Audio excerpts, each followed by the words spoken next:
guys, welcome to GAIJINGUY. I'm your host, Patrick Ijima Washburn. We've just started this series. I hope to do a couple of different interesting things with it, including taking a look at rental comics. You don't see these much, especially if you don't live in Japan or you don't check out comic auctions online.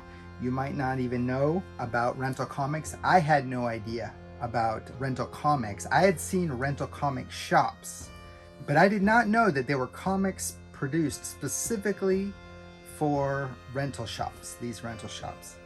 And a lot of the comics creators that we know that were huge in the 70s and the 80s actually came out of the rental comic tradition. A lot of them went from the kamishibai, the paper theater, to rental comics, and then to the weekly magazine or monthly magazine, comic magazines. So this is KAIDAN number 20. KAIDAN as in ghost stories or spooky stories. This is number 20. I believe this is 1960, and this is not the actual cover. This is a color copy cover, but I have borrowed this and a number of rental comics from the eminent Kashihon manga collector, Mr. Harada of Omuta in Fukuoka, and he is always gracious enough to lend me some wonderful books from his collection. So what we're looking at is a rental anthology comic magazine by Tsubame Publishing, Tsubame Shuppan, which is actually connected to Hibari Books, which is a big publisher of rental comics and later of horror comics. You might know Hino Hideshi. He's one of the creators who Hibari would publish. So this is number 20. It lists Koga, as in Koga Shinsaku, who would eventually become Koga Shinichi, Yamashita, Shimizu, and Kojima. Now this Kojima is none other than the Kojima Goseki of Lone Wolf and Cub fame. Okay, some interesting things. This logo, I mean, come on, that's Batman. And what is this ectoplasmic swoosh that predates Nike? I don't know. So that's just a weird, interesting back illustration that they have on their books. The inner pages is, of course, creepiness is the theme. You have here the rental record, 10 yen for one night. I think this might be for a week, because usually if it's like an extra night, it's usually only an extra 10 yen or so, depending on the shop. A lot of shops, it'll be 20 yen for the night and then an extra 10 yen to extend your rental period. So that, maybe that's for like a whole week. But well, not sure, because it's also the price of the comic itself. But I know that they didn't get a habit of selling these until, you know, they'd kind of been rented out past their prime. So we have a creepy Michael Jackson figure there, of course predating Michael Jackson. We have a very mysterious figure with a background of some kind of European back street. Let's go ahead and take a look inside. A world of weirdness. Stories from the world of weirdness. Collection number 20. Okay, so here we have the table of contents. We've got your yokai spirit fire over a dead body. Looks like he's dressed like Luffy from One Piece, color-wise. Then we have tidbits from each story. So basically a reader could open this up and get a preview of what's inside. We've got The Man with No Bones by Koga Shinsaku. And then we've got Yuki Onna, Snow Woman by Kojima Goseki. And then we have The Invitation of the Black Rose by Yamashita Yoshio. And turning the page, finally we have Shimizu Ryo's The Cat Walks at Night. So, a couple of interesting things already. So first of all, well, let's get into like each creator as we see their comics. So this is the man with no bones. We have the cute little kid. He's bringing the medicine home to his mom. But his uncle says, here, let me take that to your mom. He's like, no, I've got to do it. And then his friends say, hey, Michan, let's go play some baseball. And he's like, yeah, sure. Okay, uncle, now can you take it to my mom? He's like, yeah, sure. And so he's like, ha, ha, ha. Now I can put poison in the medicine and I can take over the house and all the, the fortune, the family fortune. And so by the time the kid gets home, his mother's still not feeling well, and he's doing all the household chores and stuff, and suddenly she starts coughing up blood, and she starts getting this weird evil kabuki look on her face. If you've ever seen the kabuki version of the Yotsuya ghost story, you know that the face starts to deform when someone is possessed by a ghost. This poor lady, she's in bad shape. That poison's really messing her up, and she dies. You can tell the uncle's no good from the hair, Wait. I was told that it might be good to give us a couple of closer looks at some of the art. Come on, that's pretty creepy. What's interesting about this guy's art is he basically adapted his art to the times.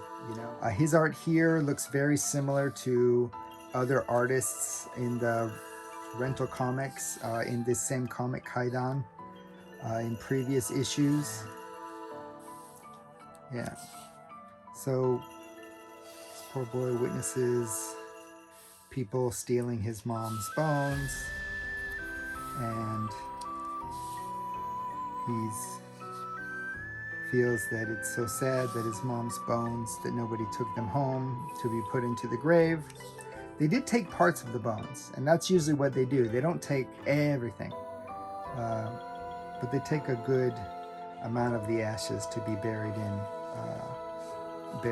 family graves and such. But what is interesting about this guy's work is that he eventually starts to take on the look of Umezu Kazuo. So when Umezu Kazuo comes on the scene and starts drawing these really beautiful girls, this guy, Koga Shinsaku, who eventually changes his name to Koga Shinichi, he starts to kind of emulate that pretty girl style. But he does develop it and make it more of his own. This is a much later work, but you can see the similarities between his stuff and Umezu Kazuo's stuff. He eventually put out the immensely popular Eko Eko Azarak. You can see the name Koga Shinichi. And in this, he's, his style is mostly original. But there's still some hallmarks of the Umezu Kazuo style, like the lines on the side of the mouth and the weird darkly clouded eyes and such. He's got the dotting effect, which became kind of a hallmark of Gekiga style, So another interesting fact about this creator is he's from about an hour north of where I live, in a place called Omuta. And a couple of different manga creators come from there, including the eminent Hagio Moto, one of the people to really develop the girls comic genre. What we can see is basically the uncle, after taking a bath, his bones have dissolved. And because he has no bones, when the house catches on fire, he can't escape. And they're all like, oh, what a tragedy. But only this Bodhisattva statue has survived the fire, which is interesting. Okay, coming up next, Kojima Goseki's Yuki Onna, Snow Queen or Snow Woman. And this actually is saying snow-clothed princess. But the reading is Yuki Onna, which is just snow woman. So that's one of the things I like about the Japanese language, is that they can operate on various levels at once. So we have some sound effects. Great sound effect here. The sound of wind. You know, Kojima did almost exclusively stories from an earlier time, like historical stuff. So in this Kaidan book, he mostly did historical periods, ghost stories, romantic stories. His stuff was popular among girls and boys. This we have a man falling in love with a mysterious woman who's cold as ice and is being watched by a creepy owl.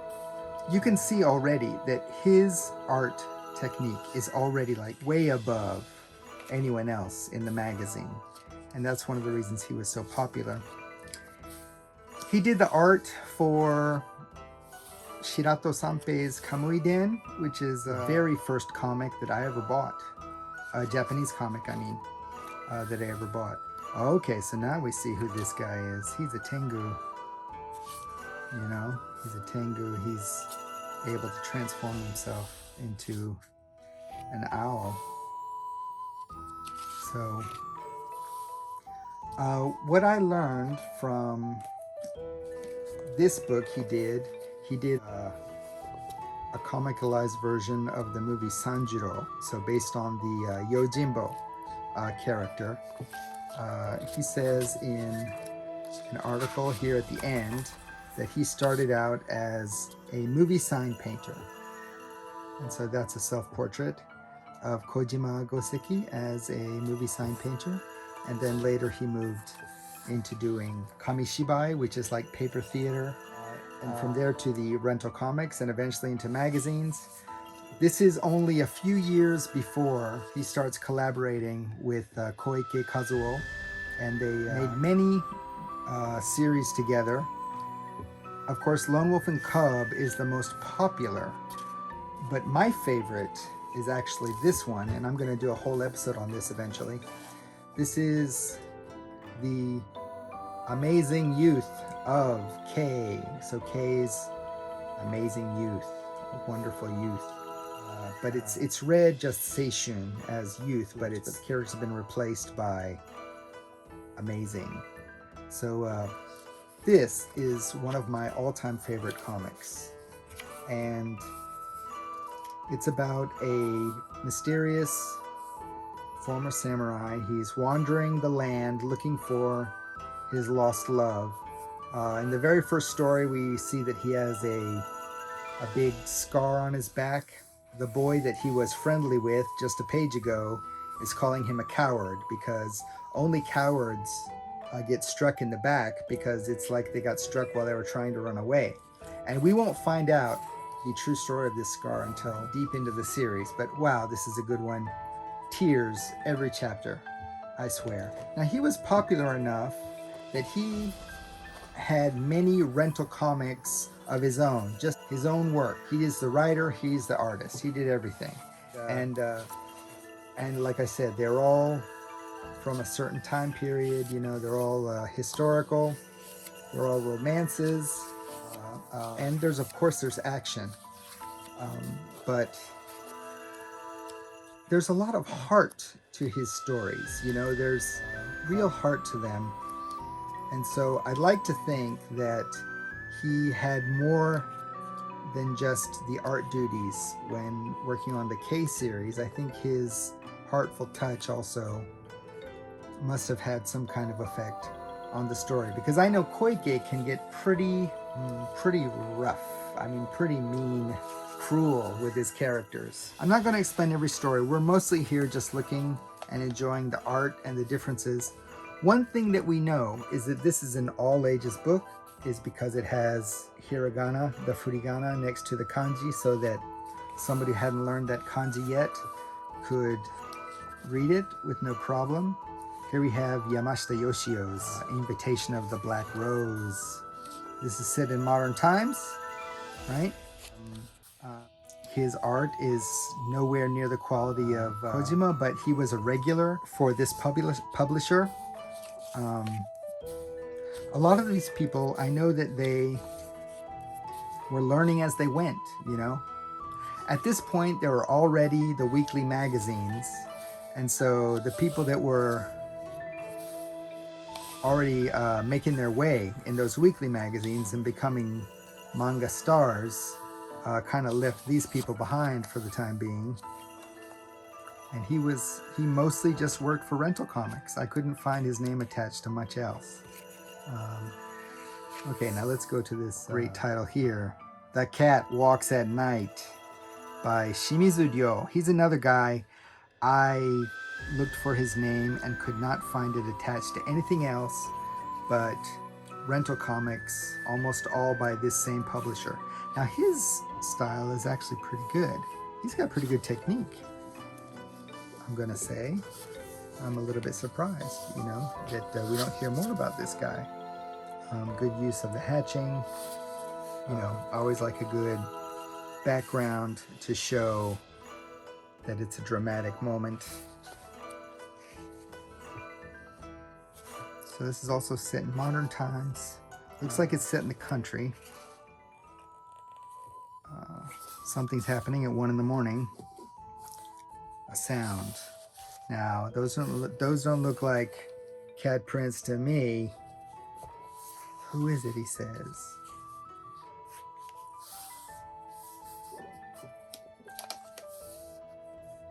Oh, it's some old lady who runs off into the night, and he's wondering who is this old lady?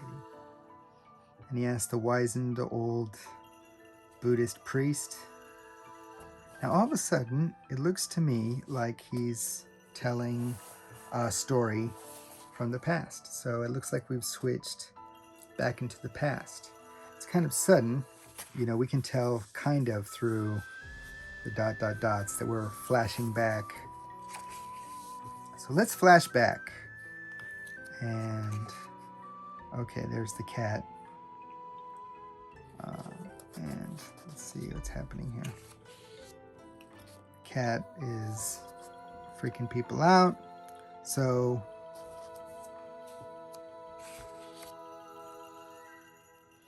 they're trying to kill the cat, looks like. Ooh, or the cat's possessed by someone who wants revenge. So either way, it looks like it drove the one guy crazy. Wow, this is actually quite a long story. It looks like he never exactly finds out what the deal is with the cat. But, you know, that cat kills somebody. Those are bloody paw prints. Okay, That Night Once Again. This is by a guy named Amano Hideo. I've seen this style. This actually looks like really early Shirato Sanpei.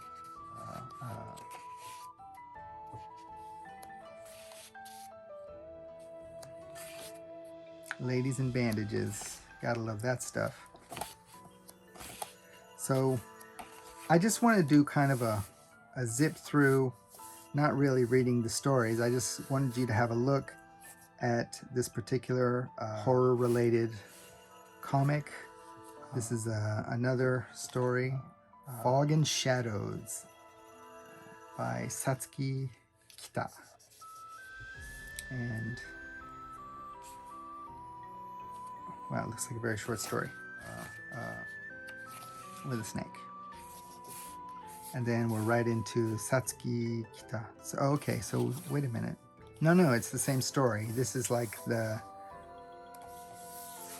main graphic here, the splash page. And we're going through murder. Looks like murder. And somehow we're flashing back again. So this seems to be a popular theme of tying what's happening currently to something that happened in the past. So I think tying such things to the past. So this theme is actually here is the hidden Christians, which actually one of the most famous hidden Christians, Amakusa Shiro, is from this prefecture that I live in, Kumamoto. He's from Amakusa. They're often in comics shown to be, you know, wronged by people in power. So it's kind of a interesting thing. We have some readers pages in the back, and so where with Marvel and DC Comics, readers pages are almost 100% letters. People would send in sketches, and some really high quality stuff would be sent in. We can see that just the art culture in Japan is just a lot more developed, you know. It's just a lot more developed. And my personal theory is it has to do with the learning of kanji, where you have to have asymmetrical balance. You have to master that. This is the back matter.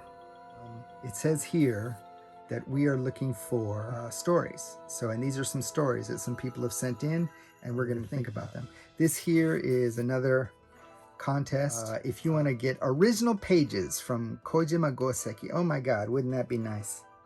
So that's it. I don't know how to keep these videos any shorter. I just have too much to say, but I'm going to try to keep them from getting too long. Anyway, hope to see you next time. Thanks for watching Gaijin Guy.